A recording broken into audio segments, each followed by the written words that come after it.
Melissa. Hey, Amy. So we have a very special guest with us. So I'm going to let her introduce herself, and she was actually one of the speakers this weekend, and tell us what you do and especially what you spoke on.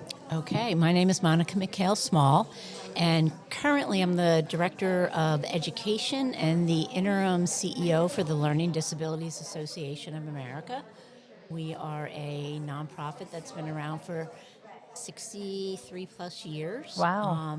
Founded by parents and researchers working together, and the group of parents who were largely responsible for getting learning disabilities into the IDEA. Wow. Today, I spoke with two of my colleagues, and it's kind of a neat story how I met them. Can I tell that? Yeah, Okay. absolutely. So,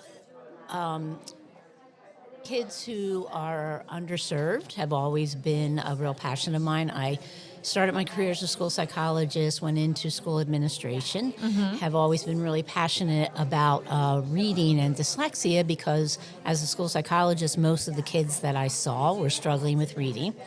So I did a lot to educate myself and became involved with IDA and LDA and other organizations. I became the representative of LDA at the National Joint Committee on Learning Disabilities. Lynn Fitzhugh, who was one of my co-presenters, she is an ALTA rep to the National Joint Committee on Learning Disabilities. And so we met through that. And JCLD is an organization of, I think we're at 11 active members, all LD serving organizations. And we meet quarterly to try to find, things that we can advocate for as, multiple groups to get more awareness and, push forward good policies around dyslexia and learning disabilities. So that's how Lynn and I met. And Lynn was very interested in writing a paper. NJCLD puts out papers. We wanted to put out a paper around reading, learning disabilities in the school to prison pipeline.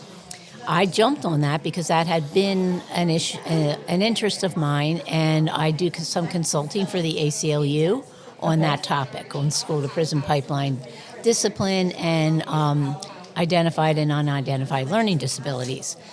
And then I presented at a conference in Oxford, England, which is where I met Rachel. And lo and behold, when we started writing that paper, Lynn said, I have a former student who's really interested in this topic. Maybe we can pull her into the writing. And she said her name, and I'm like, Rachel Arnold? I know Rachel Arnold. I met her in Oxford, England. So that is how the three of us got together to work on the paper and then also to put together the session that we did this morning. Awesome. So talk to us a little bit about the school to prison pipeline. Okay. How you define it, what we can do about it. Okay. So the school to prison pipeline is a term that's used to describe the systematic channeling of students from education into the juvenile justice system. And a lot of the research looking at that has focused on how zero tolerance discipline policies and exclusionary discipline have been fueling that pipeline. But beginning probably about 25 years ago, more attention was paid to just who is ending up there. And what was seen is that students with learning disabilities are overrepresented in that population.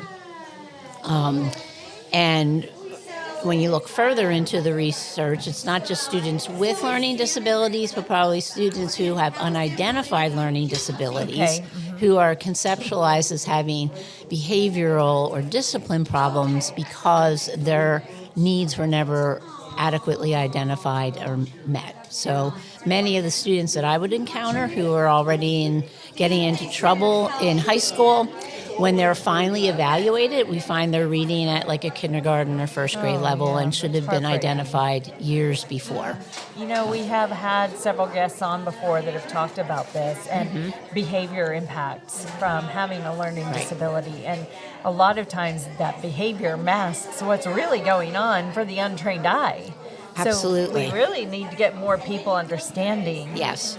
And one of the things that we talked about in our session was exactly that what a student is exhibiting that is often interpreted as misbehavior or defiance is really them trying to save face, deal with the shame and anxiety that they're feeling, to try to, or even try to very purposefully remove themselves from instruction because they know they can't do it. So it's easier to look bad than to say, hey, I can't do this, because they feel dumb, they feel shame. The frustration level is up. Yes. So I can remember when I first started we were from Texas, and so we've had Texas dyslexia law in place since 1985. And I can remember when I first started in the dyslexia world, that we were just looking for pure dyslexic profiles. If they were acting out, they're like, oh no, those are not our dyslexic students. But I also knew I worked with enough kids that I had a student who was identified, and he was one of those that acted out, and he went to a different campus place, something along those lines. And he was later caught robbing a store, and he was killed in the process. Yeah. And it makes me sad because I think about him from time to time and how if he had more opportunities, more ability to be able to be taught to read and spell, that maybe that wouldn't have happened. That's exactly right. And we presented a couple case studies. One was kind of along the lines of what you talked about, a sad one. But then we also ended with a very positive one, because what we know is when we recognize that behavior is about unmet needs, whether they're academic or social, emotional, and we address those needs, we really can intervene if we know what we're looking for and we do what we know works, right? Getting structured literacy in place for all students, making sure that we are monitoring progress and evaluating and identifying kids who need more help, who aren't making it. So let me ask you this. If you have a student who has some behavior problems and they are identified with a learning disability, are there therapists that work strictly with their behavior around the learning disability itself? So you might have an academic language therapist doing the actual interventions, but is there therapists are exclusive to that? So that's a really good question. And one of the things we talked about is that bidirectional relationship, right? So Paul Morgan and his colleagues, he was at Penn State, now he's somewhere else. But Paul Morgan and colleagues really found that, it's the reading problems often come first.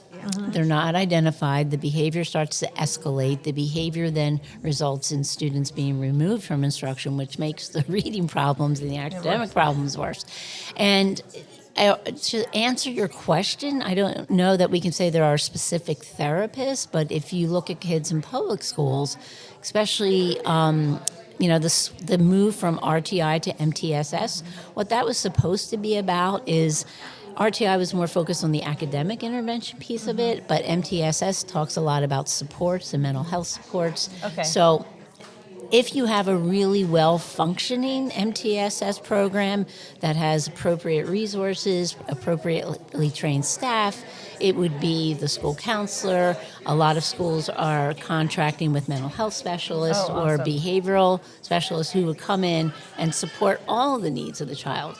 But that's the perfect world. That does not exist, and that's why we're doing this session in a lot of places, because we want people to understand what we can do, and if we intervene early, then we can save so many kids. So what do we do now when we have these people in prisons that we find out they're illiterate and then turns out they're dyslexic? How do we give them what they need? Right. Well, there are programs that go into the juvenile system and also into the adult prisons. I forget the name of the researcher at this moment, but there is strong evidence that teaching reading, developing literacy among either juveniles or incarcerated adults actually reduces the recidivism rate by up to 70%. Wow. Yeah. Okay. So, but we need more programs, we need more awareness so that more programs can address those needs. Amazing. Well, you're doing amazing work. We appreciate you coming on for this little quick podcast. We promised you it'd only be a few minutes. Yeah, we All kept right. you too long now. But Thank you very I much. hope you'll come back for a long form Okay, thanks a in the lot. short Thanks. term. Thanks. Bye, y'all. Bye-bye.